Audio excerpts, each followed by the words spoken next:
గారు ఖచ్చితంగా మనకి మళ్ళీ మీ దగ్గరకు వస్తాను. శేషాద్రిరావు గారు మళ్ళీ మీ దగ్గరకు వస్తాను. ఇక రెండో అంశంలోకి వచ్చేప్పటికి హమాస్ని అంతం చేసే దమ్ము ట్రంప్కుందా? ఆ సంస్థ బలం ఏంటో తెలుసా? కల్నల్ వివిరావు గారు, మనం చాలా సందర్భాల్లో ఇది మాట్లాడుకుంటూ వచ్చాం. కల్నల్ వివిరావు గారు, హమాస్ నిర్జించగలిగిందా ఇజ్రాయెల్, లేదా ఇజ్రాయెల్ అమెరికా కలిసి నిర్జించగలిగాయా? ఎందుకంటే అమీబా లాగా అది ఒకవైపు కొడితే రెండో వైపు పెరుగుతూ వచ్చే ఆర్గనైజేషన్. దాన్ని ఇన్నాళ్ళు పెంచి పోషించడం వెనక అమెరికా కూడా ఉంది. దాన్ని ఎవరు రూల్అవుట్ చేయలేరు. ఆ ఫండ్స్ ఇరాన్కి వచ్చి ఇరాన్ నుంచి రూట్ అయిన సందర్భాలు, విషయాలు అందరికీ తెలిసినవే, బహిరంగ రహస్యాలే. ఇవాళ ఏంటంటే మనకి తెలుగులో ఒక సామెత ఉంది, ప్రపంచం బాధ శ్రీశ్రీది అయితే కృష్ణశాస్త్రి బాధ ప్రపంచాందని. ఇవాళ అమెరికా బాధ, ప్రత్యేకించి ట్రంప్ బాధ ప్రపంచాంది అయిపోతుంది. ఆయనకి హమాస్తో ఉన్న పంచాయతీ కారణంగా ఇప్పుడు దాన్ని నిర్జించడానికి ఆయన ముందుకు వస్తున్నాడు. బట్ లోకల్ స్టాండ్ లేకుండా ఏమాత్రం ఇజ్రాయెలే చేయలేకపోయింది. ప్రపంచంలో అత్యద్భుతమైన మేధో సంపత్తి ఉన్న ఇంటెలిజెన్స్ ఏజెన్సీ ఉన్న ఇజ్రాయెలే చేయలేకపోయింది. అమెరికా చేయగలరా? 57 ఇస్లామిక్ దేశాలు ఉన్నాయండి. ఇవన్నీ పైకి ఏం చెప్పపోయినా కానీ అంతర్లీనంగా వాళ్ళ ఓన్ కమ్యూనిటీ అంటే ప్యాలెస్టైన్ని సపోర్ట్ చేస్తాయి. కానీ పైకి సపోర్ట్ చేయలేవు. వాళ్ళకి ఎకనామిక్ పవర్, మిలిటరీ పవర్ ఇటువంటి ఏమీ లేవు. తర్వాత యూరోప్ తోటి, అమెరికా తోటి సత్సంబంధాలు పెంచుకోవాలి ఫర్ వేరియస్ రీజన్స్. అందులో చూస్తే మెయిన్ పాకిస్తాన్ ఒక క్లాసిక్ ఎగ్జాంపుల్ కింద చూద్దాం. ఇటు చైనా మొన్నటి వరకు, ఒక సంవత్సరం క్రితం వరకు చైనా తోటి అత్యంత సన్నిహితంగా ఉండేది. సడన్గా ప్లేట్ మార్చి అమెరికా సైడ్కి, అమెరికా ఏది చెప్తే అది చేస్తుంది. వాళ్ళు ఆఖరికి హౌతీస్కి ఎగ్నెస్ట్గా సౌదీ అరేబియాకి సపోర్ట్లో 4,000 మంది ట్రూప్స్ని అక్కడ పంపించడం, మళ్ళా ప్యాలెస్టైన్లో హమాస్ని డిసామ్ చేయడానికి ఇంకొక 4,000 ట్రూప్స్కి అగ్రీ చేయడం, ఇది ఒక క్లాసిక్ ఎగ్జాంపుల్. అలాగే ప్యాలెస్టైన్ చూస్తే, సిటిజన్స్ చూస్తే వాళ్ళు ఏమనుకుంటారంటే 1948లో సడన్గా ఈ దేశం ఉద్భవించి మమ్మల్ని సర్వనాశనం చేస్తున్నారు, మేము ఎప్పటి నుంచో అంటే దాదాపు 1000 సంవత్సరాల నుంచి, అంటే 1000 సంవత్సరాలు లెక్క పెట్టుకుందాం. బైజంటైన్ ఎంపైర్ ఎప్పుడైతే పడిపోయిందో, టర్కీ పవర్లోకి వచ్చిందంటే అప్పట్లో క్యాలిఫేట్ కింద, అప్పటి నుంచి మేము ఫిలిస్టీన్స్ కింద ఇక్కడ ఉన్నాం, మాకు రివర్ టు ద సీ కావాలి అని చాలా స్పష్టంగా వాళ్ళు చెప్తున్నారు. వీళ్ళందరికీ arms, ammunition, finance support Iran, Lebanon, తర్వాత మిగతా కంప్లీట్ జోర్డాన్, ఈజిప్ట్ కూడా సార్, జోర్డాన్, ఈజిప్ట్ పైకి ఎక్కువ కనిపించకపోయినా కానీ ఓవరాల్ ఈ 57 కంట్రీస్ ఏవైతే ఉన్నాయో అంతర్లీనంగా సపోర్ట్ చేస్తున్నాయి. వాళ్ళు విపరీతంగా ట్రైనింగ్ తీసుకున్నారు. తర్వాత ఆర్మ్స్, ఎమ్యునిషన్ వేరియస్ రూట్స్లో బై ఎయిర్ కానివ్వండి, బై ల్యాండ్ కానివ్వండి, తర్వాత బై సీ కానివ్వండి, వాళ్ళకి సరఫరా అవుతూనే ఉన్నాయి. కరడు కట్టిన ఉగ్రవాదులు అయిపోయారు. యాక్చువల్గా ఒకప్పుడు ఇజ్రాయెల్ ప్రపంచంలోనే ఆత్మాహుతి దాడులు ఎవరు చేస్తారంటే ప్యాలెస్టైన్ అని ఫస్ట్ వచ్చేది. దాని తర్వాత ఎల్టీటీ వచ్చింది. అసలు ఒక స్టడీ క్యారీ అవుట్ చేస్తే ఆత్మాహుతి దాడు ఏ వయసు పిల్లలు చేస్తారు, ఎలా చేస్తారు, వాళ్ళని మోటివేట్ ఎలా చేయాలి, వాళ్ళ ట్రైనింగ్ ఎలా అవ్వాలంటే అంత ప్యాలెస్టైన్. తర్వాత బ్లాక్ ఫ్రైడే దగ్గర నుంచి మీకు బోల్డ్ అన్ని ప్రపంచంలో ఇన్సిడెంట్స్ చేశారు. వాళ్ళ టాప్ లీడర్షిప్ని వెతికి ఎలిమినేట్ చేయడం జరిగింది. రైట్ ఫ్రమ్ యూఏఈలో, ఇరాన్లో, తర్వాత ప్యాలెస్టైన్లో, వేరియస్ అదర్ కంట్రీస్లో కూడా తెలియకుండా. ఇంత జరిగినా కానీ చేయలేనప్పుడు ఇప్పుడు ఇంకోటి చూడాల్సింది ఏంటంటే, ఏదైతే ఈ పీస్ బోర్డు ఉందో ఇందులో జాయిన్ అయిన దేశాలు అన్నీ కఠోరంగా చెప్పాలంటే అన్ని బీద బిక్కి దేశాలు. ఎవరికి ఏ స్తోమత లేదు, మిలిటరీ స్తోమత లేదు, ఆర్థిక స్తోమత అసలు లేదు. బహుశా కేవలం సౌదీ అరేబియా ఈ పూట భోజనం చేస్తే సాయంత్రానికి వెచ్చాల కోసం వెతుక్కునే దేశాలు ఉన్నాయి అక్కడ. ఎగ్జాక్ట్లీ పవర్ఫుల్ దేశాలు కానీ, ఇన్ఫ్లుయెన్షియల్ దేశాలు కానీ ఏవి లేవు. సో వాళ్ళు ఎంతవరకు చేస్తారన్నది డౌట్ఫుల్లే. సెకండ్ థింగ్ చూస్తే పాకిస్తాన్ ఉంది. అది లో న్యూక్లియర్ పవర్ కాదు, అది ఒక సెకండరీ పవర్. ఆ లో న్యూక్లియర్ వెపన్ కంట్రీ ఇందులో భాగం కింద ఉంది. కానీ వాళ్ళు 3 years తర్వాత $1 billion డొనేట్ చేయగలరా ప్యాలెస్టైన్కి, ట్రంప్ గారు అన్నట్టుగా. ఎందుకంటే 3 year tenure దాటిన తర్వాత ఏ దేశం అయితే కంటిన్యూ చేయాలనుకుందో $1 billion కంట్రిబ్యూట్ చేయాలి. వాళ్ళకి ఈ రోజున $1 billion లోను తెచ్చుకునే స్థితిలో లేరు. $1 billion కంట్రిబ్యూషన్ ఎక్కడ చేయగలుగుతారు? సో ఈ విధంగా చూస్తే ఏంటంటే అమెరికా నాయకత్వంలో ఇజ్రాయెల్ కంట్రీలో ఈ దేశాల టీంలు వెళ్ళి ప్యాలెస్టీన్ వెళ్ళి అటు వెస్ట్ బ్యాంక్ వెళ్ళి వాళ్ళందరినీ డిసామ్ చేయడం అన్నది చాలా కష్టం. ఎందుకంటే వాళ్ళకి ఇంటెలిజెన్స్ సపోర్ట్ ఇవన్నీ ఫుల్ ఇజ్రాయెల్ ఇవ్వాలి. అంటే ఏంటంటే ఒకళ్ళు వీళ్ళు ఏదైనా యాక్ట్ చేసినా కానీ ఇజ్రాయెల్కి ఫ్రంట్ కింద యాక్ట్ చేయాలి. వీళ్ళు అగ్రిమెంట్ అమెరికన్ ప్రెషర్లో అయితే చేశారు, కానీ నాకు చాలా డౌట్స్ కనిపిస్తున్నాయి వీళ్ళు భూమి మీద ఎంతవరకు ఇంప్లిమెంట్ చేస్తారన్నది. ఎందుకంటే పాకిస్తాన్ ప్యాలెస్టీన్ సపోర్ట్లో ఎప్పటి నుంచో ఉంది, యాంటీ ఇజ్రాయెల్ సెంటిమెంట్ ఎప్పటి నుంచో చూపించింది, రికగ్నిషన్ కూడా చేయలేదు.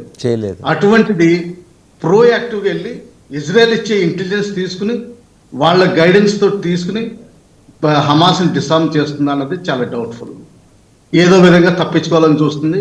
మిగతా యునైటెడ్ నేషన్స్ టీమ్స్ ఏవైతే నార్త్ ఆఫ్రికాలో ఆపరేట్ చేస్తున్నాయో జస్ట్ పేరుకి ఆపరేషన్ తప్పితే కానీ నా రవాండా మ్యాసకర్ కానీ, యుగాండా మ్యాసకర్ కానీ, సోమాలియాలో ప్రస్తుతం జరుగుతున్న మ్యాసకర్ కానీ, నైజీరియాలో జరుగుతున్న ఇష్యూస్ కానీ, తర్వాత ఇథియోపియాలో జరుగుతున్న ఇష్యూస్ కానీ ఏం చేయలేకపోయారు.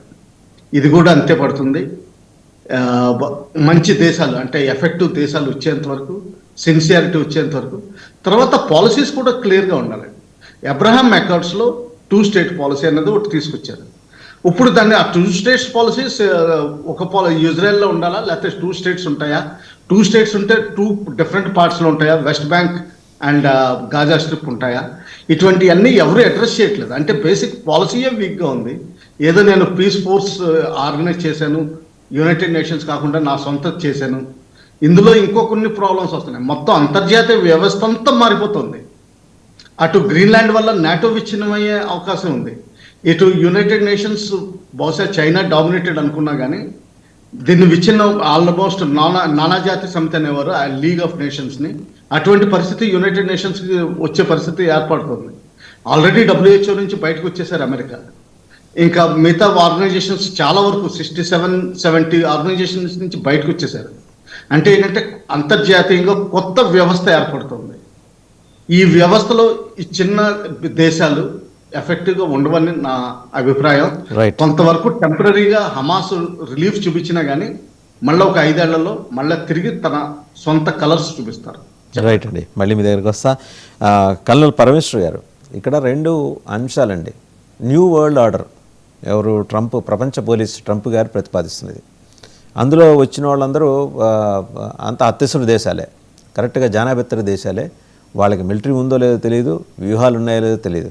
అండ్ ఇంకోటి క్వశ్చనబుల్ ఇంటిగ్రిటీ ఉన్న పాకిస్తాన్ వచ్చి ఇక్కడ రావటం ఏంటంటే వాళ్ళ ఉద్దేశం కూడా చాలా స్పష్టంగా కనిపిస్తుంది. అక్కడి నుంచి అందుతున్న రిపోర్ట్స్ని బట్టి లోకల్గా ఉన్న హమాస్ లీడర్స్ని మచ్చిక చేసుకొని వాళ్ళని పాకిస్తాన్ తీసుకొచ్చి మన మీద ప్రయోగించడానికి వాళ్ళ ఎత్తుగడలు వాళ్ళకు ఉంటాయి. ఎందుకంటే మొదటి నుంచి ఉగ్రకోణం తప్పించి వేరే ఆలోచనలు లేని దేశం అనలేం దాన్ని, అది ఒక ఉగ్రవాద ప్రాంతం, వాళ్ళు అంతకుమించి ఏం చేయలేరు. అండ్ పాకిస్తాన్ ప్రజెన్స్ని అసలు ఇజ్రాయెల్ ఇష్టపట్ల ఫస్ట్ ఆఫ్ ఆల్, ఎందుకంటే దేశాన్నే గుర్తించిన వాళ్ళు ఇక్కడికి వచ్చి వాళ్ళు ఏం చేస్తారు. రెండో అంశం ఏంటంటే ఆకాశ హర్మ్యాలు కడతాట, హాలిడే రిసార్ట్స్గా గాజాని మారుస్తాట ట్రంప్. వీళ్ళు కింద బొరియలు తవ్వి లోపల పెద్ద పెద్ద కన్స్ట్రక్షన్స్ చేసుకోవడంలో నేర్పరితనం ఉన్నవాళ్ళు వీళ్ళు హమాస్ వాళ్ళు. అంటే బేసిక్గా అన్ని దొంగసాటు వ్యవహారాలే కాబట్టి వాడు పైన ఆకాశ హర్మాలు కడుతుంటే అదే లోతులో కింద కట్టేస్తారు వీళ్ళు. మొన్న 2 ఏళ్ళ నాడు 3 ఏళ్ళ నాడు ఇజ్రాయెల్లో చేసింది అదే కదా, దాడి చేసింది. సో ఎలా నమ్మచ్చు హమాస్ని, ఎలా ఆయన నిర్జించగలడు హమాస్ని? ఆయన ఒక్కడే అనుకుంటున్నాడు నేను మొత్తం ఏదైనా చేసేయగలనని. ట్రంప్ ఈ 3 ఏళ్ల పాటు ఈ దరిద్రాన్ని ప్రపంచం మోయాలనే ఇండికేషన్ అయితే బలంగా ఇచ్చేశాడు. ఇంకా కరెక్ట్ అండి. అంటే 3 ఏళ్ల పాటు అయితే ఆనందించాలి. ఎందుకంటే ఆయన కాన్స్టిట్యూషన్ చేంజ్ చేసే తరుణంలో కూడా ఉన్నాడు. ఇంకో ఎలక్షన్ చేసి ఇంకోసారి ఎలక్ట్ అవుతాను, ఇది తప్పు. నేను 2 విషయాలు ఆయన మాట్లాడుతున్నాడు. ఏంటంటే 2 కన్సిక్యూటివ్ టర్మ్స్ ఉండకూడదని ఉంది కాన్స్టిట్యూషన్లో, కానీ ఎక్కడ నాన్ కన్సిక్యూటివ్ టర్మ్స్ 2 కన్నా ఎక్కువ ఉండకూడదని ఎక్కడ రాసలేదని ఒకటి అంటున్నాడు. రెండోది 2 సార్లు ఎందుకు, ఎన్నిసార్లు ఉండొచ్చు, నేను దేశాన్ని సేవ చేస్తుంటే ఎన్నిసార్లు ఉండొచ్చు అనేది మాట్లాడుతున్నాడు. కానీ ఆయనకి పొలిటికల్ సపోర్ట్ రావట్లేదు ఆయన కంట్రీలో. సో నేను ఇందాక అన్నట్టు ఇప్పుడు ట్రంప్కి కొంచెం ఐ థింక్ వయసుతో పాటు కొంచెం పిచ్చి కూడా ఎక్కినట్టుంది. ఆయన బిహేవ్ చేస్తున్నారు. సో మీరు 2-3 స్ట్రాటజిక్ షిఫ్ట్స్ మీరు ఆలోచించాల్సింది ఏంటంటే, ఒకటి కెనడియన్ ప్రైమ్ మినిస్టర్ మాట్లాడుతూ ఏమన్నాడు, షిఫ్ట్ ఆఫ్ వరల్డ్ ఆర్డర్ అన్నాడు అని. దాని తర్వాత ఏమన్నాడు, ఈ మిడిల్ పవర్ ఉన్న నేషన్స్ అన్ని ఒకటయ్యే తరుణం వచ్చింది. బైపోలర్ వరల్డ్ అంటే 2 పవర్స్ ఉండి మిగతా దేశాలు వాళ్ళ చెప్పు చేతల్లో ఉండే దాని నుంచి మనం మూవ్ అవ్వాలని ఒక మాట అన్నాడు ఆయన. ఎందుకంటే ఆయన కూడా డ్రమ్అప్ చేసుకుంటున్నాడు. బేసికల్లీ జియో పొలిటికల్ లైన్స్ అనేవి బ్లర్ అయిపోతున్నాయి ట్రంప్ బిహేవియర్ తోటి. దాంతోపాటు ఏమైంది, ట్రంప్ యాక్షన్ ఇప్పుడు వెనిజులా మీద చేసిన యాక్షన్ బేసికల్గా Chinese action on Taiwan and Russian action on Ukraine justify చేసి పడేస్తాయి సింపుల్గా.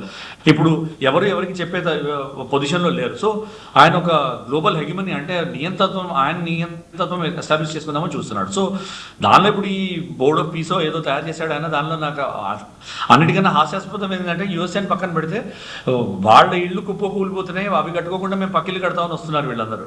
సో వాళ్ళ ఇల్లు ఇంకో గంట ఉంటుందో లేదో తెలియని వాళ్ళు, సరే మీ 10 ఏళ్ళు మీతో పనిచేసి మీ దగ్గర మీరే టెర్రరిజం ఫ్యాక్టరీస్.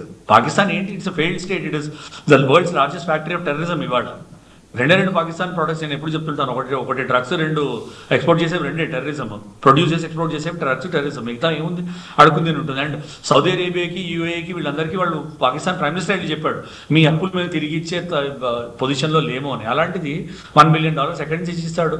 యూఎస్ఏ దగ్గర అడుక్కున్నదే, లేకపోతే వరల్డ్ బ్యాంక్ దగ్గర అడుక్కున్నదే మళ్ళీ రీఛానలైజ్ చేస్తాడు ఫండ్. అంతకన్నా నేను చేసేది లేదు.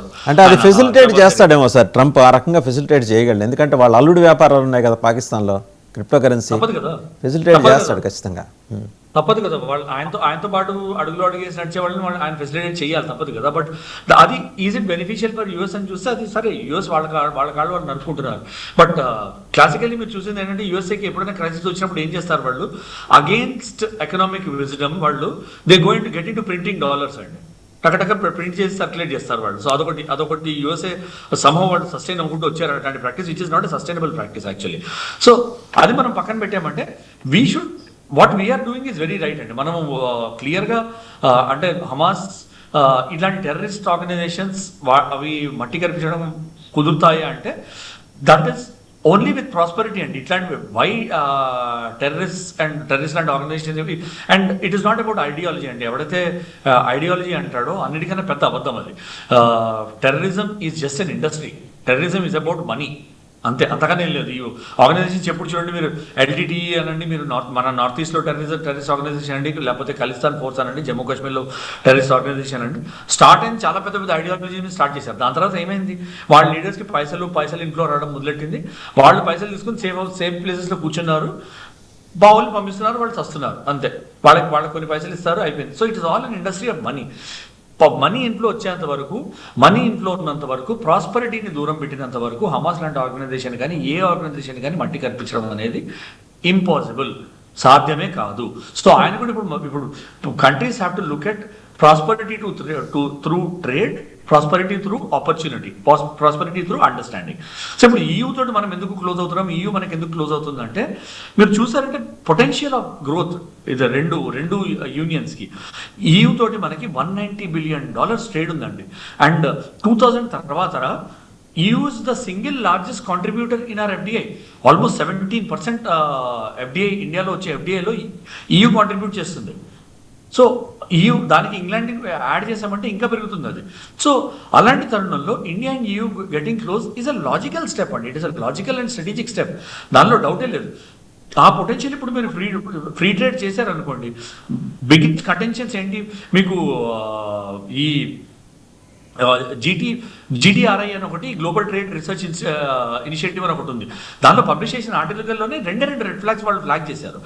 2 red flags India EU trade దీనిలో ఫ్లాగ్ చేసింది ఏంటంటే, మీరు గ్లోబల్ దీని గురించి ఏమంటారు దాన్ని, హార్డ్ బార్గెన్స్ ఏంటి, EU ఏమంటుంది, టారిఫ్ ఎలిమినేషన్ 95% కావాలి ఎక్స్పోర్ట్స్ మీద అంటుంది. ఇండియా ఏమో 90% దగ్గర ఆగుతుంది. So that 5% is the bone of contention. ఒకటి GDPR రెగ్యులేషన్స్ ఇందాక మన వక్త ఎవరో అన్నారో, అట్లా GDPR రెగ్యులేషన్స్కి India is just waking up to it. We're just waking up to it. మాకు పెద్ద ఇష్యూ ఏం కాదు. We will avoid by it, ఎందుకంటే మాకు కూడా డేటా ప్రైవసీ అనేది చాలా ఇంపార్టెంట్ అండ్ ఇండియా కూడా రికగ్నైజ్ చేస్తుంది. ఇంకోటి ఏంటి, ఈయూది ఒకటి కార్బన్ బోర్డర్ అడ్జస్ట్మెంట్ మెకానిజం ఉంది అండి ఒకటి. అది క్లైమేట్ లింక్ ఛార్జెస్ ఉంటాయి. అంటే దానిలో ఏంటంటే climate link charges are there on imports and climate link charges cess ఉంటాయి ఆన్ కీ ఇండస్ట్రియల్ గూడ్స్ అనమాట. అంటే ఎట్లాంటివి మీరు జనరల్గా చెప్పుకోవాలంటే స్టీల్ అండ్ అల్యూమినియం లాంటి మీద carbon emission related tariffs and trades ఉంటాయి. అవి మాకు ఫేవరబుల్గా లేవని ఇండియా అంటుంది. సో ఇవన్నీ మనం ఒకవేళ కూర్చుని మాట్లాడేసామంటే the free trade agreement is going to be cake walk after that. ఇవన్నీ రిజాల్వ్ అయిపోయాయంటే సో అవి రిజాల్వ్ అయిపోయి అండ్ ఇంకొకటి ఇష్యూ ఏం మాట్లాడుతున్నాము, చాలా అడ్వాన్స్ స్టేజ్లో ఎంగేజ్మెంట్ ఎక్కడుంది, alcohol trade and cars trade. EU ఏమంటుంది, మీరు మాకు కార్స్ మీద చాలా టారిఫ్ ఎక్కువ వేస్తున్నారు, అవి మీరు కొంచెం రెడ్యూస్ చేశారంటే Indian market will become more friendly for European cars అని. అట్లాగే ఆల్కహాల్. సో ఇవి they are not, and India is already. Sir అంటే కల్నల్ పరం గారు, coming back to Hamas issue వచ్చేప్పటికి హమాస్ని నిర్జించడం ట్రంప్కి సాధ్యమవుతుందా కదా? షార్ట్గా చెప్పాలంటే ఈ విధంగా కాదండి, క్వశ్చన్ లేదు. అండ్ నన్ను ఫ్రాంక్గా అడిగితే ఆయన టార్గెట్ అది కాదు, హమాస్ నిర్జీవించడం అనేది ఆయన టార్గెటే కాదు. ఆయన డెస్పరేట్గా ఆయన ఎజెండా పుష్ చేయడానికి ట్రై చేస్తున్నాడు, అమెరికన్ ఎజెండా పుష్ చేయడానికి ట్రై చేస్తున్నాడు. కానీ ఎవరిని స్టేక్ హోల్డర్స్ని తీసుకొచ్చి ఏం మాట్లాడుతున్నాడు ఆయన, కూర్చోబెట్టి నేను చెప్పింది వినని అంటాడు. వాడు అసలే టెర్రరిస్ట్ ఆర్గనైజేషన్, వాడు ఎందుకు వింటాడండి మీ మాట? వాడికి బెనిఫిట్ ఉన్నది మీరు మాట్లాడకపోతే, హమాస్కి ఏముంది, పాలస్తీనియన్ పీపుల్కి ఏం బెనిఫిట్ ఉందనే దాన్ని మీరు మాట్లాడకపోతే వాడు ఎందుకు వింటాడు? వచ్చి వింటాడు, మీరు పవర్ఫుల్ కాబట్టి వింటాడు. అంతేగాని మీరు నేను చెప్పింది విను, లేకపోతే నీకు వేరే ఆప్షన్ లేదంటే అదే బెడిచికొడుతుంది కదా రష్యా యుక్రెయిన్లో కూడా. సో కరెంట్ టర్మ్స్ ఆఫ్ ఎంగేజ్మెంట్లో, కరెంట్ రూల్స్లో అది సాధ్యం కాదు, అది సాధ్యం కాదు అన్న opinion. And Trump's way of వర్కింగ్లో అది సటన్లీ సాధ్యం కాదండి. రైట్. మేజర్ భరత్ రెడ్డి గారు, ఐక్యరాజ్య సమితిని అమెరికా రాజ్య సమితిగా మార్చేశాడు. అంటే ఆల్మోస్ట్ దాన్ని న్యూట్రలైజ్ చేసి పారేసి అది ఒక నాన్ ఎగ్జిస్టింగ్ బాడీ లాగా, అంటే ఉంటుంది మార్చురీలో ఉన్న శవంలాగా దాన్ని UN మార్చి పారేశాడు. దాని సే నడవదు, దాన్ని గుర్తించడు, ఏది పడితే అది మాట్లాడతాడు. And that has become a అంటే evening club for retired people అన్నట్టు అయిపోయింది అది. ఇవాళ దాని స్థానంలో ఇలాంటి టుమ్రీ దేశాలన్నీ ఎంబడేసుకొచ్చి ఆయన గాజాలో శాంతి స్థాపన, పీస్ బోర్డు అండ్ హమాస్ని నిర్జించడం, నీ అవసరాల కోసం హమాస్ని నిర్జించడం కోసం మేము $1 బిలియన్ పెట్టి అక్కడ పీస్ బోర్డులో ఎందుకు జాయిన్ అవ్వాలని మాక్రాన్ కడిగి పారేశాడు. In fact he has stolen the show, entire show. ఆయన Macron, France president Emmanuel Macron stylish cooling glasses పెట్టుకొచ్చి కడిగేసి హీరో లాంటి వాడిని జీరోని చేసి పారేశాడు. ఆయన మాట్లాడిన తర్వాత వచ్చిన రెస్పాన్స్ చూసి బెల్జియం ప్రైమ్ మినిస్టర్ మాట్లాడారు, కెనడా ప్రైమ్ మినిస్టర్ మాట్లాడారు. సో ఆ బీట వారిపోతుంది కోట, ట్రంప్ గారి కోట బీట వారిపోతుంది. ఇవాళ ఆయన వచ్చి వీళ్ళందరూ ఈ అజర్బైజాన్లు, టర్కీలు ఇలాంటి వాళ్ళందరినీ పెట్టుకొని పీస్ బోర్డు ఏర్పాటు చేస్తే ఎవడన్నా నమ్ముతాడండి హమాస్ని నిర్జించడానికి ఆ ప్రయత్నం జరుగుతుందని? సో థ్యాంక్స్ అండి, ఇంపార్టెంట్ క్వశ్చన్. నేను ఈ తర్కాన్ని కొంచెం ఫ్లిప్ చేస్తానండి కంప్లీట్గా. Okay, why do we look at Hamas as the villain? First question. World War I కంటే ముందు తుర్కీ అనే రాజ్య భాగం ఏదైతే ఉండేనో భారతదేశం లాగా ఉండే. అంటే మీరు ఇవాళ ఏ దేశాలను అయితే చూస్తారు, Dubai, UAE, Saudi Arabia, Jordan, Syria, Qatar, Bahrain, Iran కాదు, ఇరాన్, ఈ దేశాలు ప్రపంచ హిస్టరీలోనే లేవు before World War I. It was Turkey. Only oil కోసం France and USA and Britain, ఈ 3 దేశాలు World War I అడ్డం పెట్టుకొని ఈ భూభాగాన్ని, అంటే భారతదేశాన్ని ఎలా అయితే విచ్ఛిన్నం చేయడానికి ప్రయత్నం చేశారో తుర్కీని అలా భాగాలుగా తగ్గొట్టారు. Right? They created that geopolitical entity so that they can control them. ఆ భాగంగా సైకో-స్పీకౌట్ యాక్ట్ ప్రకారంగా there's an agreement before end of World War I, that how this region will be divided in between France and US and UK. And ఆ పరంగా ఇప్పుడు మనం Palestine లేదా Israel అనే భూభాగాన్ని ఏదైతే పిలుస్తామో దాన్ని ఎలా విభజించాలో, అది ఎవరికి పోవాలో ఆ దేశ ప్రజలకి, ఆ ప్రాంత ప్రజలకి తెలియకుండా దాన్ని విభజించి జ్యూస్కి ఇచ్చారు యాజ్ ఇజ్రాయెల్. సో నౌ నేను ఇప్పుడు palestinians ని వాళ్ళ సైడ్ నుంచి నేను ఆర్గ్యుమెంట్ చేస్తే, నేను 1000 ఏళ్లుగా ఏ భూభాగంలో అయితే ఉన్నానో, నేను హమస్ని, నేను ముస్లింని, ఓకే, ఆ ప్రాంతంలో మీరు నాకు చెప్పకుండా ఇతర ప్రాంతీయులు రష్యా నుంచి, యూరోప్ నుంచి, అమెరికా నుంచి తెచ్చి లక్షల కొద్దిగా నా భూభాగంలో మీరు సెటిల్ చేస్తారు. నేను ఎందుకు పోరాడదు ఇప్పుడు? ఇది రిలీజియస్ విషయం కాదు, ఇది ప్రాంతీయత, ఇది ఒక సివిలైజేషనల్ కాన్ఫ్లిక్ట్ అనుకోండి. Okay, now let us just assume like that. Why I'm saying this is because నేను హమస్ ని సపోర్ట్ చేస్తున్నానా లేదా కాదు. The question here is, Hamas అనేది ఒక ఆర్గనైజేషన్ కాదు, అది ఒక emotion. How will you kill an emotion? మీరు ఒక ఎమోషన్ ను చంపలేరు. సో ఇవాళ ట్రంప్ ఎంత ప్రయత్నం చేసినా కానీ అది లోకల్ గా కంట్రోల్ చేయడం తప్పితే, పాకిస్తాన్ ని మీరు తెచ్చి అక్కడ పాకిస్తాన్ సైనికులను తెచ్చి పెట్టినా కానీ అది ఒక 3 నెలలు, 4 నెలలు, 5 నెలలు కంట్రోల్ చేయడమే తప్ప ఆ మూవ్మెంట్ ని చంపడం కానీ అది మొత్తం తీసేయడం కానీ జరిగే పని కాదు. ఫస్ట్లీ. రెండోది, Hamas is a very small organisation. అంటే మీరు గ్లోబల్ గా అమెరికాను ఒక పవర్ లాగా చూస్తే, ఇండియాను ఒక పవర్ లాగా చూస్తే, హమస్ ఎంత అండి? It's very small. Yes, it does terrorist activities. ఆ చేసే టెర్రరిస్ట్ యాక్టివిటీస్ కి మీకు చాలా పెద్దగా రీసౌండ్ అవుతుంది వాళ్ళు చేసే పనులు. But it's a very small organisation. It's a hidden organisation. It is not even an organization in the sense that every Palestinian, ప్రతి పాలస్తీనియన్ గుండెలో నాకు ఈ ప్రాంతం మాది అనే ఒక ఎమోషన్ ఉంది.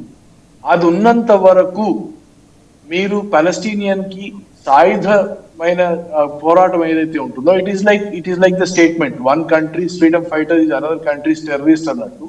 ఇవాళ హమస్ పాలస్తీనియన్ ఐడెంటిటీ కోసం పోరాడుతోంది. సో మీరు ఇవాళ కంట్రోల్ చేస్తే 6 నెలల తర్వాత మళ్ళీ వస్తుంది.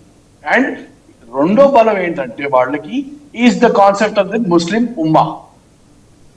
సో పాలస్తీన్ అనేది ఇవాళ కేవలం ఆ ప్రాంతపు ఐడెంటిటీ కాకుండా it has become an identity issue for all the Muslims of the world.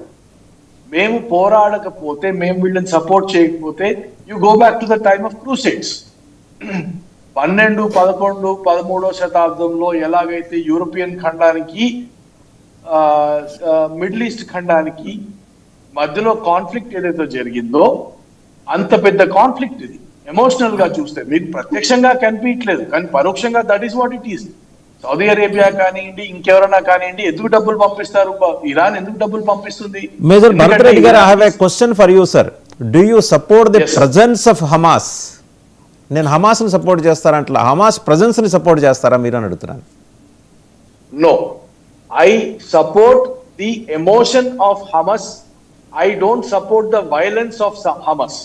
Right right. ఒకసారి ఎందుకంటే ఇది ఒక స్వాతంత్రం, రైట్? పాలస్తీన్స్ కి ఇప్పుడు మననే చూడండి, యూ టేక్ అస్, రైట్? నేను హైదరాబాద్ లో ఉంటే నాకు చెప్పకుండా, మీకు నాకు చెప్పకుండా సగం హైదరాబాద్ ని ఢిల్లీ వాళ్ళు వచ్చి పనిచేసుకున్నారు అనుకోండి, సగం బీహార్ కి సగం ఢిల్లీకి అని, మీరు నేను కొట్లాడతామా లేదా? That is what is Hamas and Palestine. This has to be understood by people. అందుకోసమే భారత్. సరే, నాది ఇంకో ప్రశ్న సార్. అమెరికా అలాస్కాని కొనుక్కోవచ్చు, అమెరికా వర్జిన్ ల్యాండ్స్ని కొనుక్కోవచ్చు, ఇజ్రాయెల్ వాళ్ళు మరి అక్కడ వాళ్ళు ఒక దేశాన్ని కొనుక్కోకూడదా? అమెరికాకు ఒక న్యాయం, ఇజ్రాయెల్కు న్యాయం. అమెరికా చేసిన దాన్ని సమర్థించినప్పుడు నిన్న పుతిన్ ఏమన్నారు?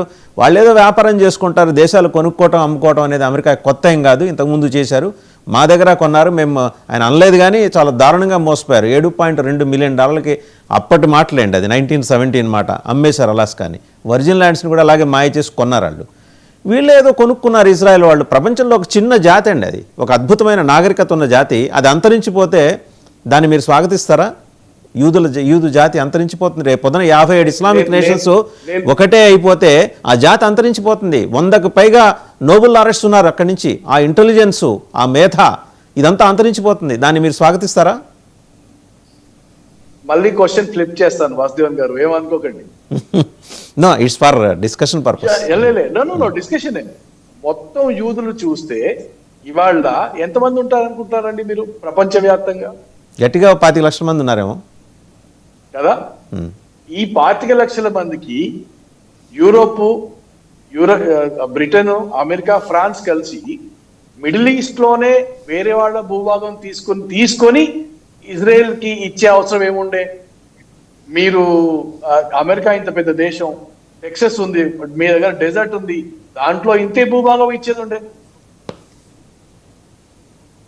Right? Why did you have to create this only in the Middle East? Only to create a control structure in the Middle East, right? so you know, it's very funny when you read history.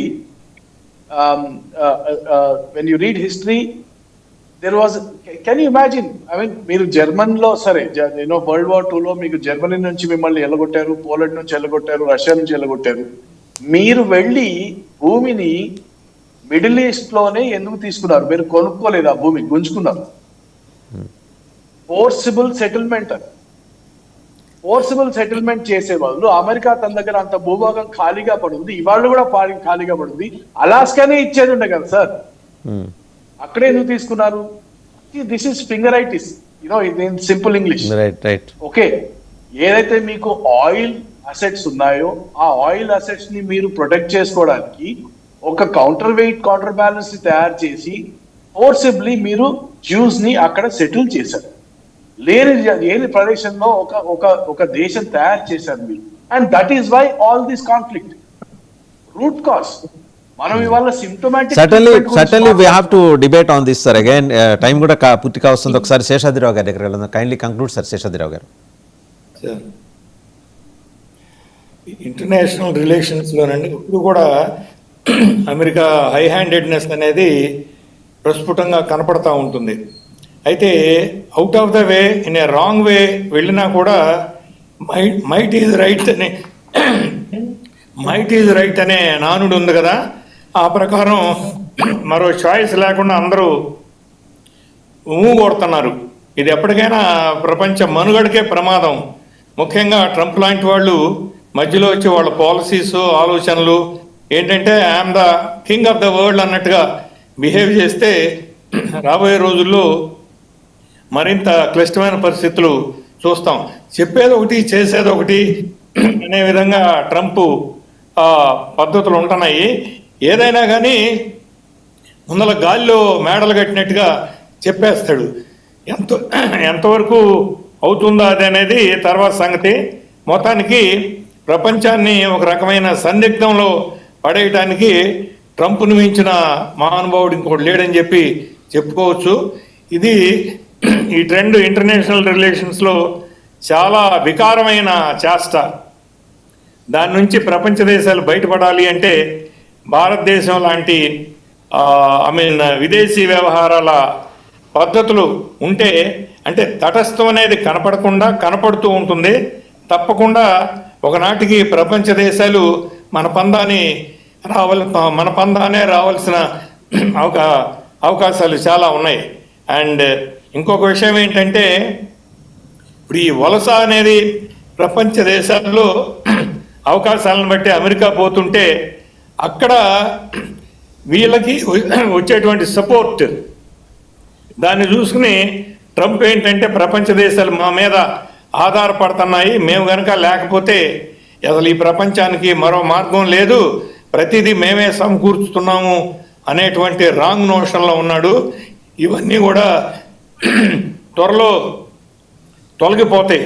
కారణం ఏంటంటే Trump ఏమి permanent ఏం కాదు. అక్కడ 4 సంవత్సరాలు 5 సంవత్సరాలు అతి పెద్ద దీర్ఘకాలం ఏం కాదు. అది ఖచ్చితంగా రాబోయే రోజుల్లో ట్రంప్ పోయిన తర్వాత మళ్ళా ప్రపంచ పరిస్థితులు, ఆలోచన విధానం ముందున్న పద్ధతిలోకి రాక తప్పదు. అది ఎప్పటికైనా కానీ మనం ఆ రకమైన ఆలోచనలతో ఉంటూ ఈ ప్రపంచ దేశాల సహకారం తర్వాత అందరూ కూడా సమ్ కైండ్ ఆఫ్ పాలసీస్లో ముందుకు వెళ్ళాలి. ఇంత ముందులో సార్ చెప్పారు యుఎన్ఓని ఏ రకంగా నిర్వీర్యం చేసేసాడు అని. మరి యుఎన్ఓని నిర్వీర్యం చేయటం ఒక సంగతి అయితే, ఇప్పుడు వరల్డ్ హెల్త్ ఆర్గనైజేషన్ ఇవాళ పూర్తిగా మెంబర్షిప్ నుంచి తప్పించుకున్నాను అంటున్నాడు, నేను తప్పుకున్నాను అంటున్నాడు. అంటే ఏంటంటే ట్రంప్ ఆడింది ఆట, పాడింది పాట. అది కొంతకాలం ఏంటంటే చూస్తూ ఉంటారు. ఇప్పటికీ శృతి మించలేదు.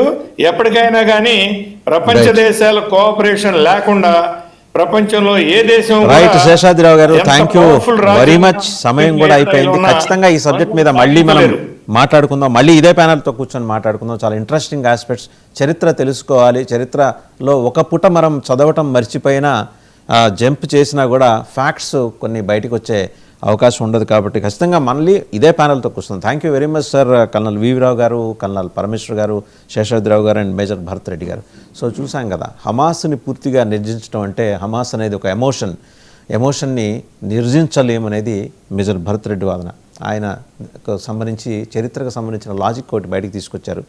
సరే, హమాస్ ప్రజెన్సా, హమాస్ వైలెన్సా అంటే పరస్పర విరుద్ధమైన భావజాలం ఉన్న చోట వైలెన్స్